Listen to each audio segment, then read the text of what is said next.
Hello everyone, welcome to this presentation called Introduction to the Finite Volume Method in Computational Fluid Dynamics or CFD.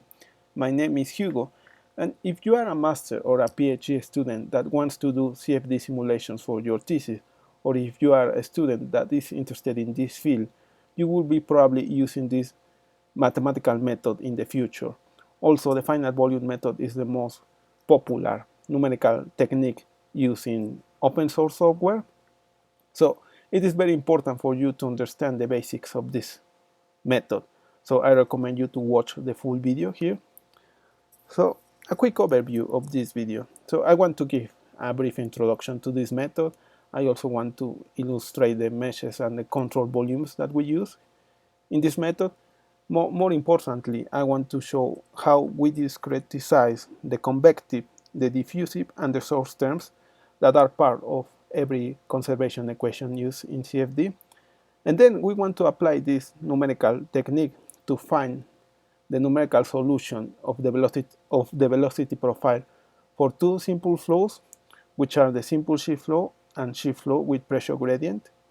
And then we will compare our numerical solution obtained using the finite volume method with results obtained using the finite difference, which is the content of the previous video. Discretization methods. The purpose of any discretization method is to transform one or more partial differential equations into a corresponding system of algebraic equations. So, as I mentioned before in my previous video, we gave a brief introduction to the finite difference method, which consists of transforming the governing equations, which are partial differential equations, into simple equations using Taylor series or other formulas used in finite differences. So using these algebraic equations, we obtain a linear system of equations which are transformed into a matrix system which can be solved easily. The problem with the finite difference method is that although it is very easy to understand and it is also very easy to apply, it becomes messy. The system of equations becomes messy when you are working with more complex geometries or more complex meshes. So that's why the finite volume method is much more popular. And you will see the features of this finite volume method. But I also want to mention some other points. So as I was describing, the solution of the system obtained from applying a discretization method will produce a set of values which correspond to the solution of the original equations at some predetermined locations in space and time. So every discretization process can be divided into two steps. The first one is the discretization of the domain, and the second one is the discretization of the equations. In the discretization of the domain, we will have our geometry. For instance, we want to solve the governing equations in a channel. So let's say we have water flowing through a channel. So our channel is composed of a height, a length, and a width. So we split our domain into smaller cells, smaller pieces. So that's the definition of a discretization of the domain. And then discretization of the equations means that we will apply a mathematical technique that will express the partial differential equations into simple algebraic equations. You will see all of this in a minute. So the finite volume method uses a continuum approach where the conservation principles are applied to solve partial differential equations in infinitesimal control volumes. So that means that in this method, we will be solving the governing equations in each cell. As I said before, we have our channel, but we can split this channel into smaller pieces, and we will be solving all the equations into every single cell of our domain. So, for instance, if we are solving mass balance, so that means that mass balance expresses that the mass that enters the cell is going to be equal to the total mass that exits the cell. So we will be solving this mass balance for every cell of the domain. And the And the finite volume method is the most popular discretization technique. So the most popular open source software called OpenFOAM uses this approach. So some features of the finite volume method. So this method is used to discretize the governing of equations of fluid flow, for instance, mass, momentum, and energy conservation equations, and other constitutive equations. And the method has the following properties. So the finite volume method applied to CFD was proposed first by Dr. Hazak, which is the founder of OpenFOAM. So if you want to know more details about this numerical method, I recommend you to read his thesis that was published on 1996. So some of the features. The method is based on discretizing the integral form of the governing equations over each control volume. So in finite volume method, we will deal with integral equations. So we will apply integrals over the partial differential equations of the governing equations, these ones. So the basic quantities, such as mass and momentum, but it can also be energy or pressure or other quantities of interest, these quantities will be conserved at the discrete level. And then the equations will be solved in a fixed Cartesian coordinate system on the mesh, and this mesh will not change in time. And the control volumes can be of a general polyhedral shape. So a polyhedral is a geometrical body whose faces are flat and enclosed at finite volume. So I want to quickly show some examples. So here we are solving the governing equations in a channel. So this channel, this is the whole geometry. So it has a length, it has also a height, and then this is the full domain, and then we split this rectangle into smaller cells, and you can see that at the center we have some sort of squares, but as you approach the wall, you notice that the shape of the cells change. So as I was describing here, the polyhedron can have a variable number of neighbors, thus creating an arbitrarily unstructured mesh. That means that the mesh, this is what we call the mesh, can be decomposed into cells or control volumes with different sizes and shapes. So this is what I was talking about, that here we can use cells with different sizes and shapes. And here we illustrate a more complex geometry, which is an elbow. So this elbow is decomposed into polyhedrals that have different shape. Here we have some triangles, and this is the reason why the finite volume method is much more popular, because you can decompose the domain using polyhedra compared to the finite difference method, which the treatment of the equations in the meshes using the finite difference method becomes more messy, more complex. So some more features of the finite volume method. All dependent variables, for instance, the velocity, the temperature, or the pressure, share the same control volumes. So here I'm illustrating some cubes, some cells. So let's take, for example, some cells from the center, and then here we have these six control volumes. So let's say we want to solve the momentum conservation equation and the energy equation. So that means that we will use the same cell in order to find all these three variables. And also the values of all these properties will be computed at the cell centroids.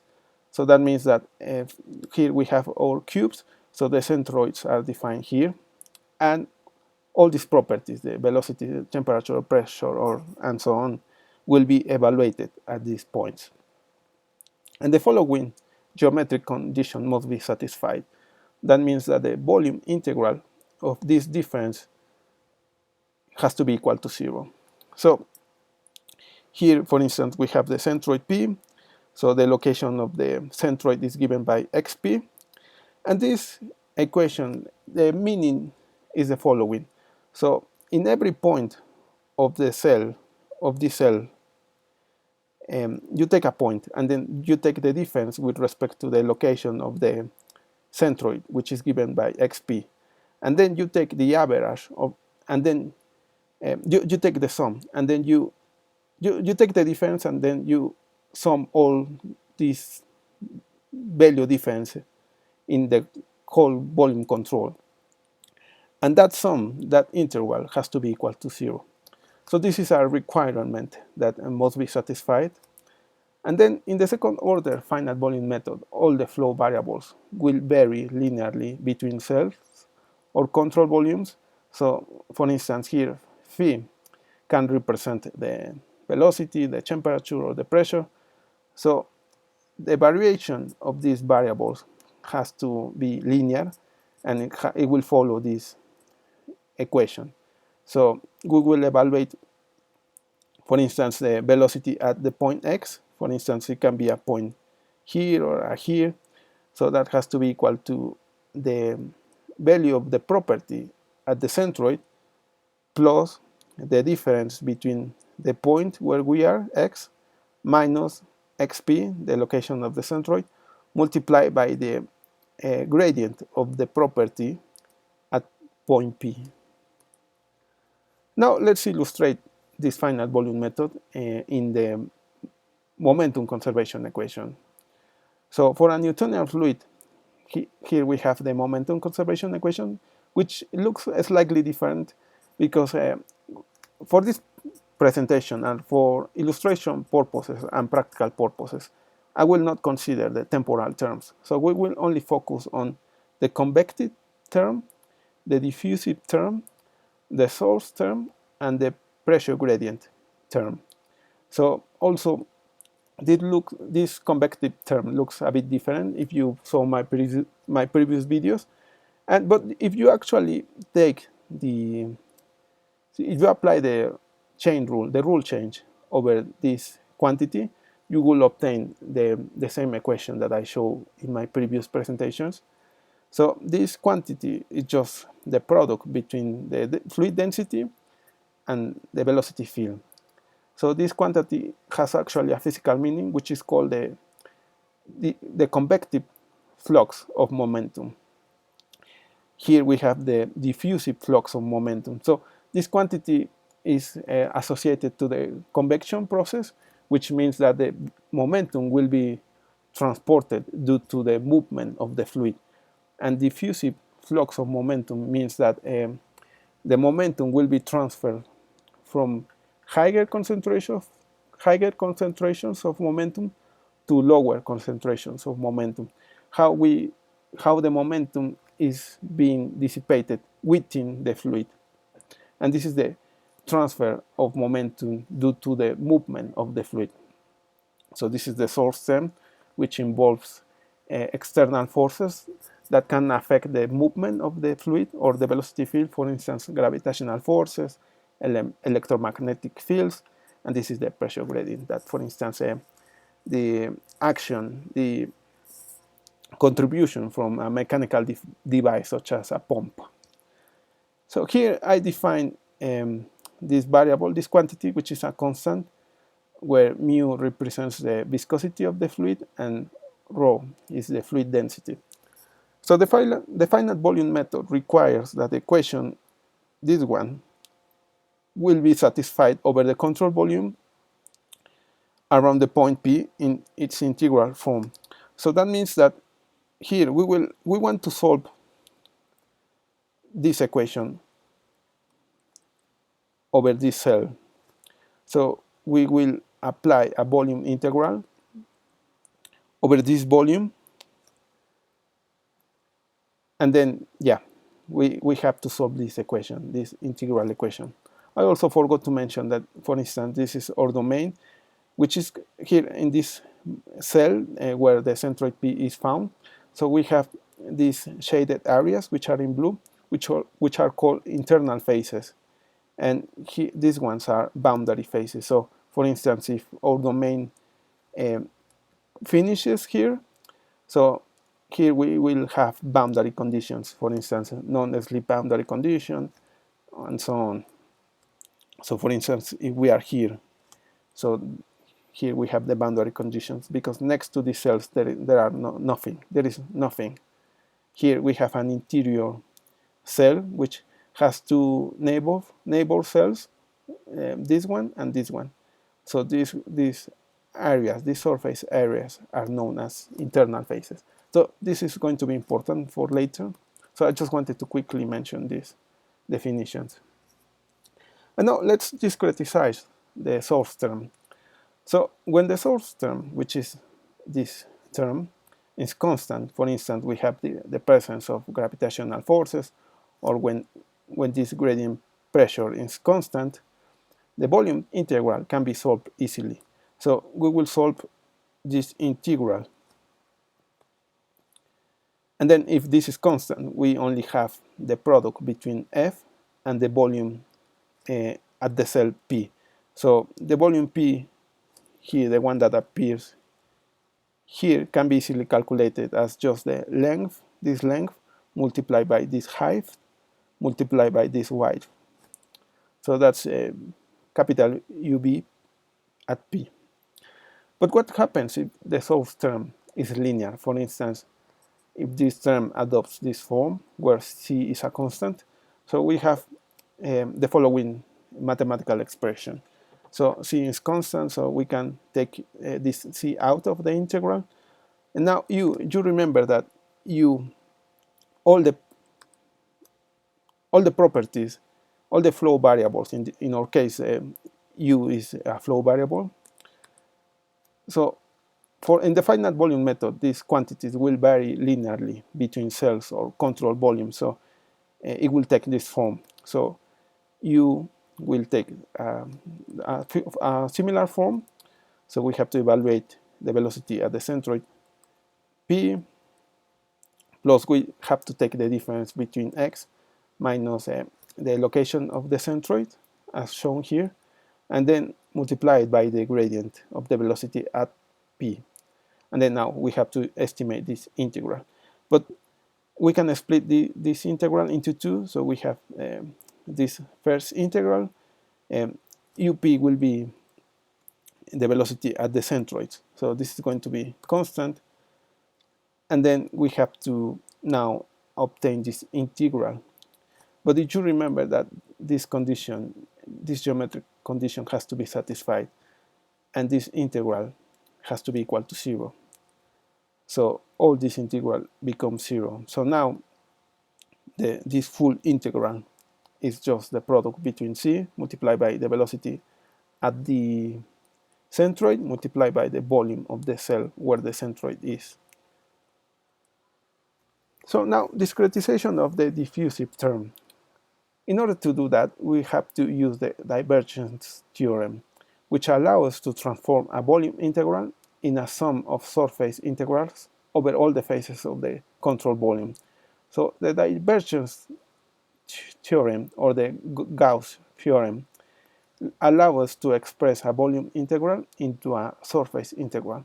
So here we have, for instance, sigma.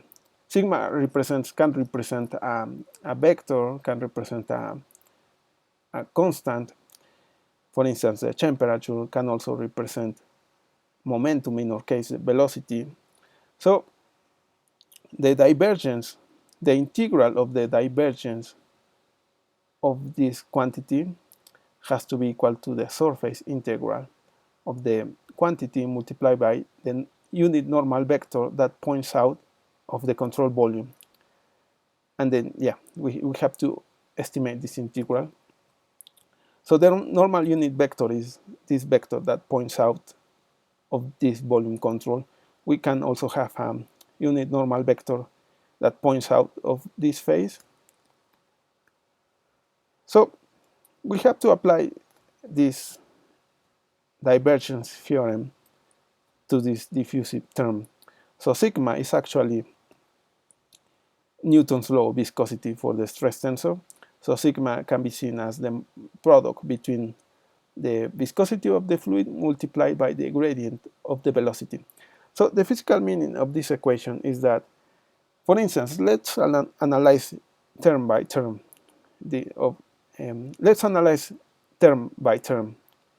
So as I said, this is diffusive flux of momentum.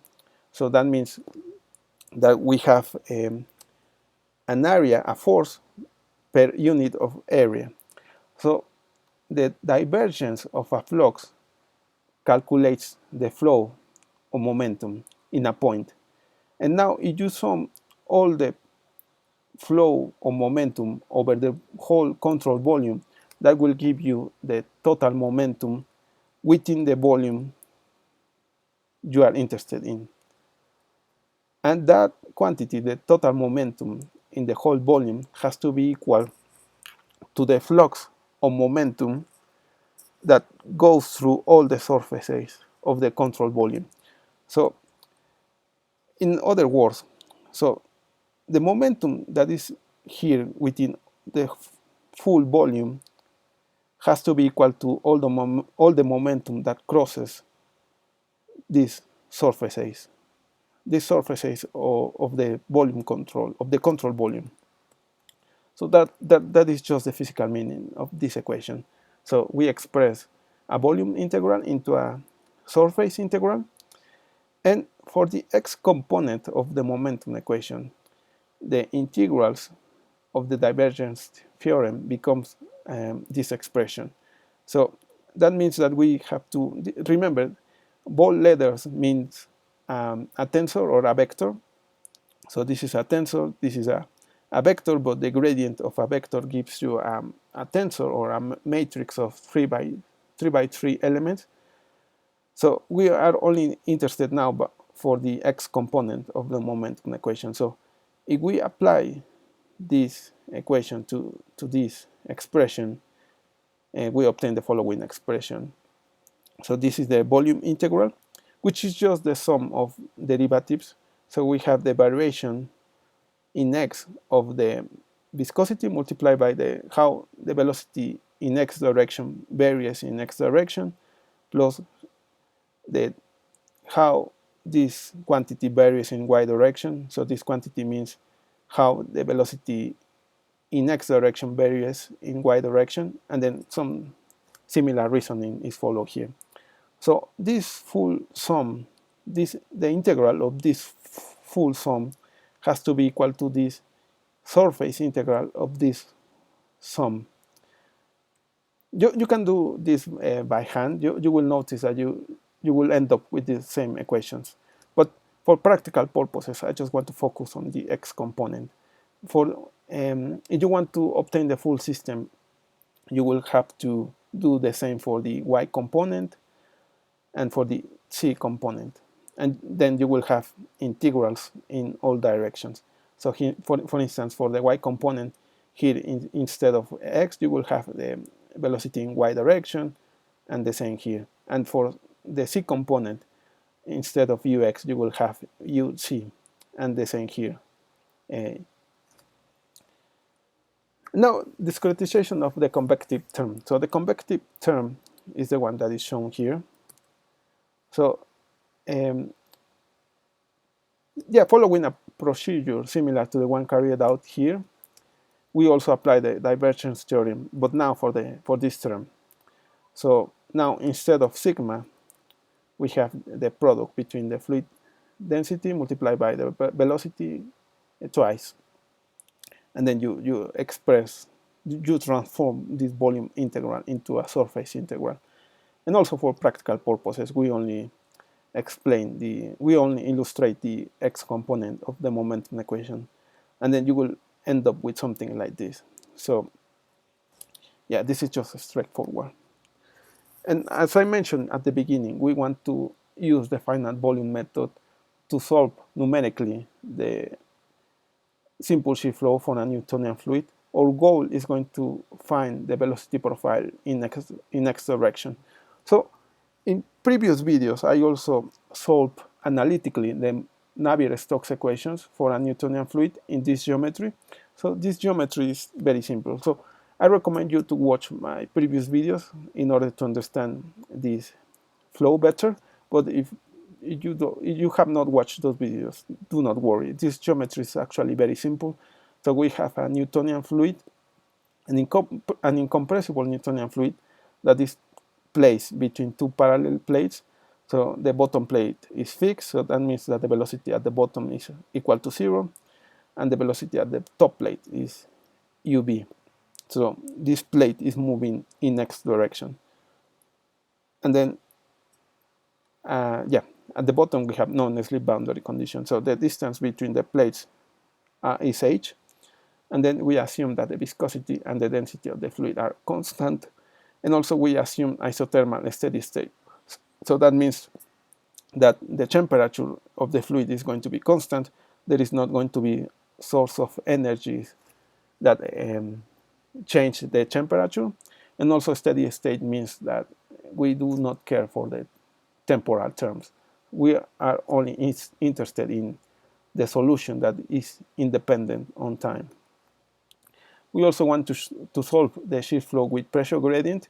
So this flow is very similar to the shear flow. We have the same conditions, the same geometric conditions, but now the difference is that there is going to be a mechanical device, for instance, a pump that is going to push the fluid in x direction. So this mechanical device is going to apply a pressure gradient. That means that the variation of pressure in x direction, and this variation, this gradient, is going to be constant. So from my previous videos, we obtained these two velocity profiles, which are analytical solutions for these two flows. The velocity profile for simple shear flow is actually very simple. We have a linear profile that only depends on the velocity at the top and the distance between the two plates. And obviously it depends on the y coordinates, so that means that the velocity will vary linearly for this flow. And for the shear flow with pressure gradient, for this case, we obtain the following equation, which is slightly more complex. So we have the velocity profile depends on both contributions, because there are two sources of movement: the movement of the top plate and the force that is being applied to the fluid, which is causing the fluid to move also in x direction. So yeah, we have the top plate contribution to the velocity and the pressure gradient contribution to the velocity field, which depends on these quantities. And now we want to use the finite volume method to find a numerical solution for the velocity profile in both flows. To achieve this, we have to solve the momentum equations for the x component and the continuity equation. So also, from my previous videos, we actually solved analytically this differential equation, where here we have the viscosity, then we have a second ordinary differential equation, and then we have a source term. This equation is general for these two flows. If f is equal to 0, we have the simple shear flow, and if f is equal to the pressure gradient, we have the shear flow with pressure gradient case. And then the continuity equation, from the continuity equation, we obtain this expression that tells us that the velocity in x direction is not going to vary in x direction. So yeah, we will apply the finite volume method to solve this equation. So that means we have to apply an integral, a volume integral over this differential equation, which is what we are going to do. And now, considering that the convective terms are negligibly in shear flows, so that means that the velocity in x direction is not going to depend on x. So that's what I include this solution from the continuity equation, because these integrals are going to be 0, because ux is not going to depend on x. Also, ux is different than 0 and it depends on y, but uy is 0 and uc is 0. So that's why we will not consider the convective term. We will only consider the diffusive term. And also, the continuity equation, which is shown here, is telling us that this volume integral is going to be 0, which means that this surface integral is going to be 0. The only term that we care is this one, because it's where the derivative of the velocity in x direction, how the velocity in x direction varies in y direction, multiplied by the viscosity. So that's the only relevant term. So this volume integral will be expressed as a surface integral. So we copy this term here. Yeah, we have this volume integral. As I said before, we applied a volume integral over this differential equation, and then we obtain our surface integral. So this term, remember, is the one that is shown here. All the terms are 0. So the only non-zero term is this one, which is what we have here. And then if you remember that the source term, if the source term is constant, the integral of a constant is shown here. So we have that term already solved. This integral is already solved. So yeah, let's focus on this surface integral.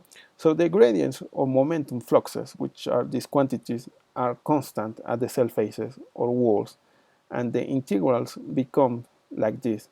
So if you remember that we have to solve this surface integral at the faces of the cells. So that's why I include these shaded areas, because we will be solving the integrals, the surface integrals at these faces. And I will explain to you why these gradients are constant in a minute. So I just wanted to say that we must calculate this equation in each of the walls or cell faces of our mesh. So now let's focus on integral cells. So as I said before, our domain can be split into cells. So we have interior cells, which are these ones. Interior cell means that we have a cell that is in the middle of two cells. So we will focus by now on these interior cells. So how do we solve this surface integral in this kind of cells? So the following diagrams show the arrangement of interior cells or control volumes of our domain. And then for each centroid, we have to calculate the discrete velocity values. So that means that we have to estimate the velocity at the centroids for each of the cells of our domain. And then we also have to consider the distance between the centroids of two cells. So the distance between for instance, we have the top cell, we have the cell at the middle, and then the bottom cell. So the distance between these two centroids is going to be given by dTc, and this distance is going to be the same one as this dTc is going to be the same as dCb, and dCb is the distance between the centroid C and the centroid B. And then yeah, so these gradients are constant because, as you can see,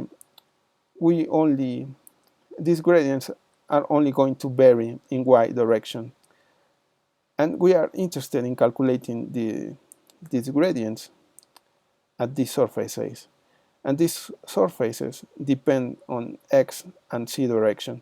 So the gradients will not vary at these directions. The gradients will not vary in x direction, and it will not vary either in c direction. The gradients will only vary if we go from bottom to top or from top to bottom. So they will only vary in y direction. So that's why they are constant, and we take them out of the surface integral here. And then, yeah, we also want to illustrate the values of the normal unit vectors. So for instance, if we are at the top face, so the normal vector will have these components. So it will have a positive value if it points out in this direction. But also if we have a normal vector at this phase, so then the normal will point out in this direction, so it will have a negative value for the y component. Yeah, so this is what I was mentioned. Yeah, we illustrate the normal unit vectors at the lower and at upper faces of the cell C. So we were focusing on this cell, which is an interior cell. And then the resulting integral for our case needs to be solved for both the top face and at the bottom face of each of our interior cells of our domain. Our domain is composed by this domain, so y is going to be within this domain from 0 to h, because that's the distance between the two plates. So we will go from 0 to h. And yeah, so we have to apply the surface integral at these two faces, at the one at the top and the one at the bottom. And yeah, the surface areas are calculated just simply as the product between M and L. And yeah, for the cell with centroid C, the one here, the integral form of our momentum balance equation, is this one. So we apply this integral to these two surfaces, and then we end up with this equation. So T means the value of the gradient here, and B means the value of the integral here. So that's our momentum balance equation. So we have to evaluate the source term at this point. We obtain the volume of the cell, which is just the product between M, L, and this distance, which is D, which is the same one as this one. Yeah. And yeah, the indices T and B represent the top and bottom surfaces of the cell C. And then now we substitute, as you can notice, here we have the normal unit vectors, which are these ones. So remember, the one at the top, at the upper face, and the one at the bottom face adopt these values. And then if we substitute these values into our equation, we have at the top face, we have a positive value of the gradient and a negative value of the gradient at the bottom face. And now we have to estimate these gradients. So these gradients are going to be evaluated, remember, at the cell faces. So the derivative of the velocity in x direction with respect y direction at the top face is simply calculated as this difference. So here, remember, we are evaluating the gradient here. So that means that the gradient is just the difference between ut minus uc, which is what we have here, divided by dtc, which is the distance between the centroids. And now for the bottom surface, which is this surface, now the gradient, this one, is just uc minus ub, divided by the distance between the centroid C and B. So this is what we have here. So now we substitute equation 15 and 16 into equation 14, and then you obtain this equation, this expression. And now this equation can be rearranged just to simplify terms, and then we end up with something like this. So we will place the velocity values at the centroids at the left for the interior cell, and the neighbors velocity, the values of the velocity at the neighbor cells will be placed at the right hand side of the equation. So HC is just arrangement of constants. So we have the viscosity divided by the distance between the centroids T and C, multiplied by the area T, plus this arrangement of variables for the lower phase. And then we have HC, which adopts this form, and HB has this form. So you can do the algebra. It's just, we are just isolating UC. So you will see why this expression is convenient. We will show this later. But now I want to focus on the top plate. So you remember I mentioned that we have two kinds of cells. So we have the interior cells, but we might also have a boundary cell. So for our case, for the simple shear flow case and the shear flow with pressure gradient case, we have a boundary cell which is located at the top, which is where we have our boundary condition. Because remember that at the top plate we have this boundary condition. That means that the velocity at here is going to be equal to UV, capital UV. So we treat the top plate in a similar way that we did with the interior cells, but the main difference is that we have to use this value, which is expressed as it's a sketch here in a purple point, and we only consider half of the distance. So that means that the gradient at this surface, at the gray surface, is expressed as the velocity ut minus uc divided by the distance dtc divided by 2. That means that we are only considering half the distance, because we will not, since this is a boundary cell, that means that we do not have a cell here at the top.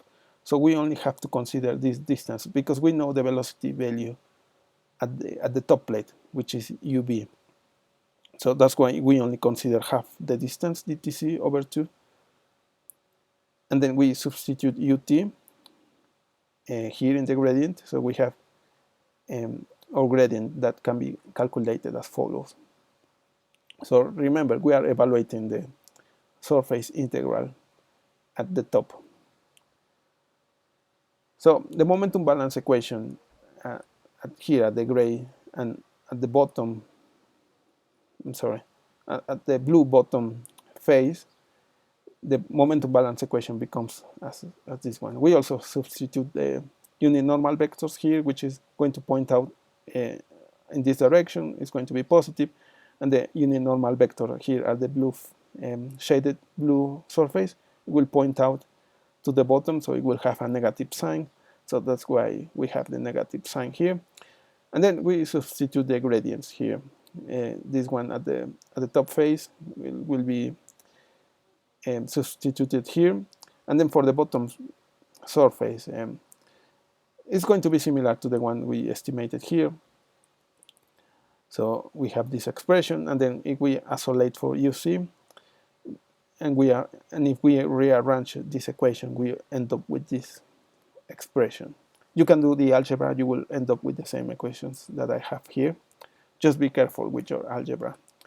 And now the bottom plate, so that means we have another boundary cell which is at the bottom, which is the one located, it will be located here, the cell that is very close to the bottom. So that's a boundary cell. So it's very similar, the treatment of these boundary cells compared to the top plate. So now we have to evaluate the surface integral here, and also we have to evaluate the gradient, this gradient at here. But you remember that we have another boundary condition, which is the non-slip boundary condition. That means that the velocity at the bottom is going to be equal to 0. So UV is going to be equal to 0 here. UV is represented as the purple point. And yeah, the gradient can be calculated as follows. That means that the velocity at the centroid C minus the velocity at the bottom plate divided by half the distance between the centroid C and B. And then since UV is equal to 0, our gradient at the bottom is just calculated as this equation.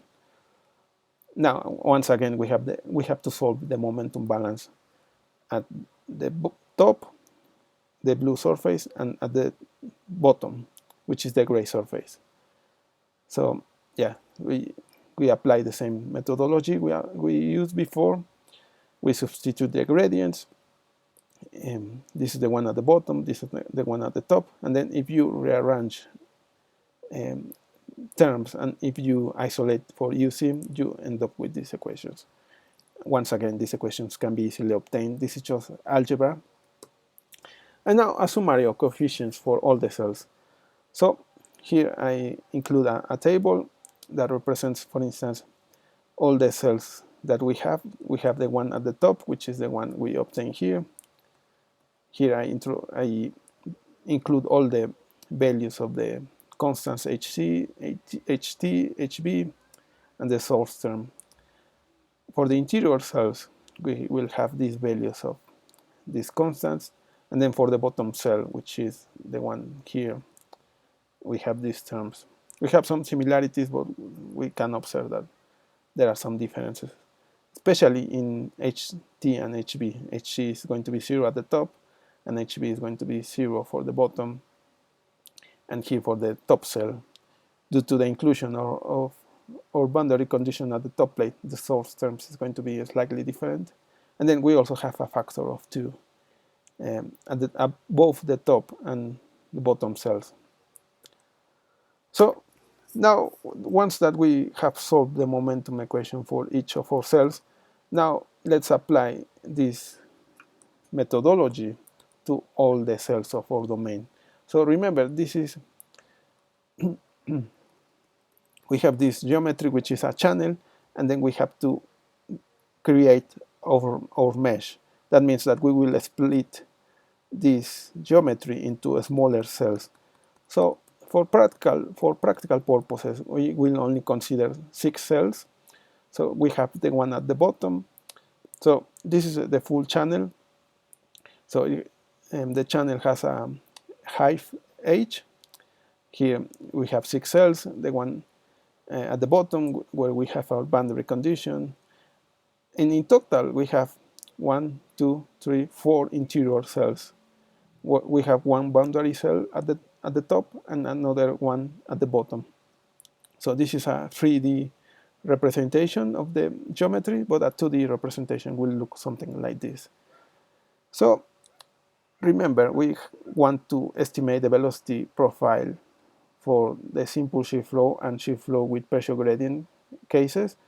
So that means that we will have to calculate the velocity values at the centroids of each of these cells for 6 cells. And the distance between centroids is going to be equal to d, and this distance is going to be equal to the cell size, which can be estimated as just the ratio between the total height divided by the number of cells. And then you apply all this treatment you apply all these equations to the interior and boundary cells, and you will end up with this following system of equations. So you have the cell at the top, which is this one. You obtain this equation, and then cell 2, cell 3, cell 4, and cell 5 are interior cells. So these equations look a bit similar. And then you have cell 6, which is the one at the bottom here. And then I rearrange a bit the equations just in order. For instance, we have velocity 1, velocity 2, and then here you can see the connectivity between the cells, because in order to solve the momentum balance for cell 1, you need the velocity at cell 1 and the velocity at cell 2. But for instance, for cell 2, you need 3 values of velocity. Cell 2 is this one, so you need the velocity at the centroid 2, but you also need the velocity at the cell in the top and the cell at the bottom. And now, if we consider cell 3, you need also now U3, but you also need the velocity value at U2, at cell 2, and at cell 4, and so on, until you get to the bottom cell. And now you can see where I want to get to. So I'm leading to construct a matrix system. So this system of equations can be assembled into a matrix system, which will adopt the following form. So we have a matrix of coefficients, which are all these coefficients h. B is a vector of constants. which is the source terms, and then the vector u is the vector of variables whose solution will give us the velocity field. So we want to find the values of these velocities, which are the values at the centroids of the cells. So in my previous video, we obtained a similar system, a similar matrix form. So in finite volume, we also obtain a matrix system of this form. And this matrix has a very interesting properties. So you can see that the majority of the non-zero elements are at the diagonal, and the majority of the components outside the diagonal are zero. So this matrix is known as a sparse matrix. So this kind of matrices are very common in CFD. So this is just a very basic example, but for instance, for the geometries I show here, so here I am showing just two examples. So for instance, the higher the number of cells you have in your mesh, the higher the number of components of your matrix will be. So it can be up to 1 million or even more, depending on how complex your geometry is. So every CFD software will solve this matrix system for you, so you don't have to worry about it. So the CFD software will apply some numerical technique to solve this system. So it can be Gauss-Jordan or any other method from linear algebra, you know. So yeah, these matrix systems can be computationally expensive to compute. So it will depend on how refined your mesh is. So that means how large your system is. But there are plenty of optimization techniques that are applied to the matrices that can facilitate the computation of these matrices.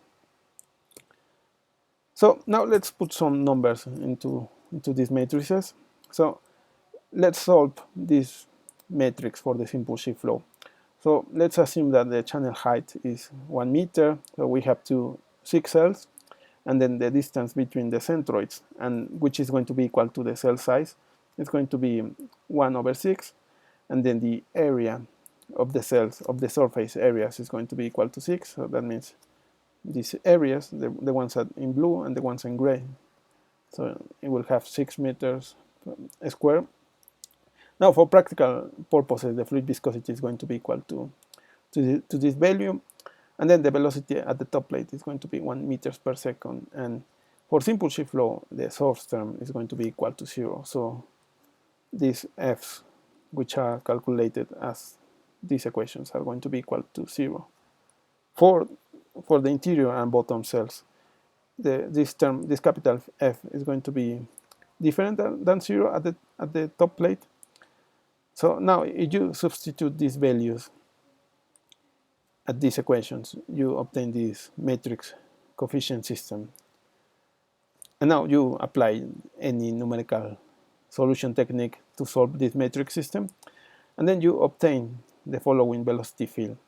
So remember, these velocity values are these variables are the velocity values at the cell centroids. So we obtain this velocity field, which has units of meters per second.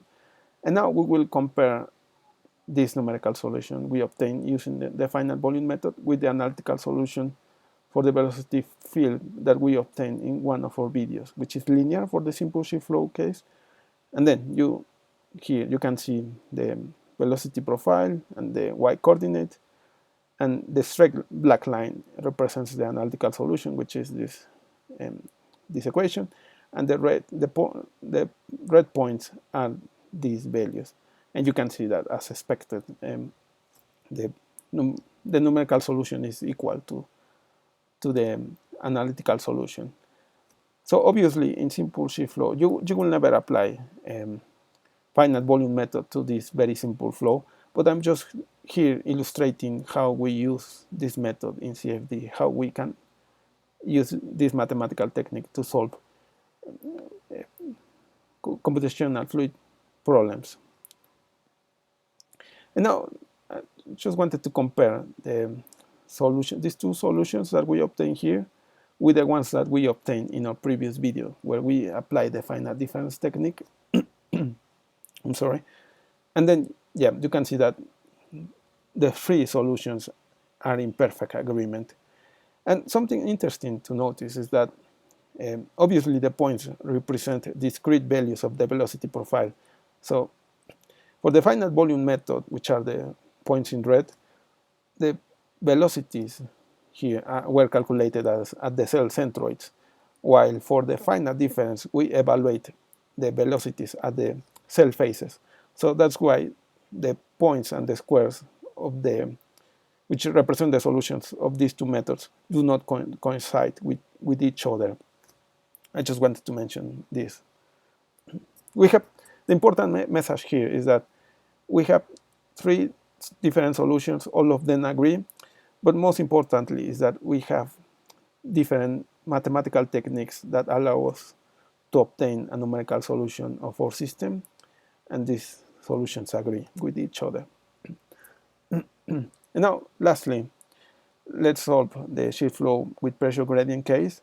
So now we have the same conditions compared to the simple shear flow, but now we include a non-zero source term, which is the pressure gradient, which is going to take this value, which has units of pascals per meter. And now the metric system will have this form. So now the source term will have these values, which you can see is different compared to the one to the shear flow case. And now if we solve this metric system, we obtain this velocity field, which has units of meters per second, and then we compare this numerical solution with the analytical solution obtained also in one of our videos. So we have this velocity profile, which is now going to take this form. It's no longer linear. The inclusion of the pressure gradient, the action of a mechanical device such as a pump, will have an effect on the velocity of the fluid, which will make the velocity field look a bit parabolic. So once again, you can notice that the finite volume method is in agreement with the analytical solution. And lastly, yeah, we also include the solution of the finite difference method, and once again, the three solutions are in perfect agreement. So I also just want to quickly mention that during my postdoctoral research, I was working with a software, a CFD software that was using the finite difference method. So my job was to implement models for fluids of industrial interest into this software, the finite difference method software.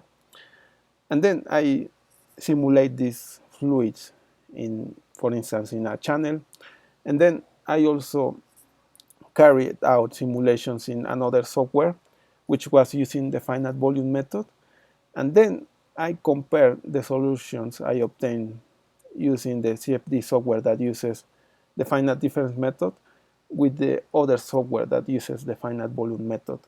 So I obtained two different numerical solutions, and I saw that the two software predict the same solution in a steady state. So what I'm illustrating here is what I did during my postdoctoral research. So I compare methodologies for different flow cases. Yeah. So in case you are interested in seeing my work, the work that I described here, you can see my papers that were published in 2022, 2023, and 2024. So yeah, in case you want to read those papers and you want a copy, I can provide them to you. So just write me an email or write a comment here. So I also include links where you can find these papers in case you are interested in my work.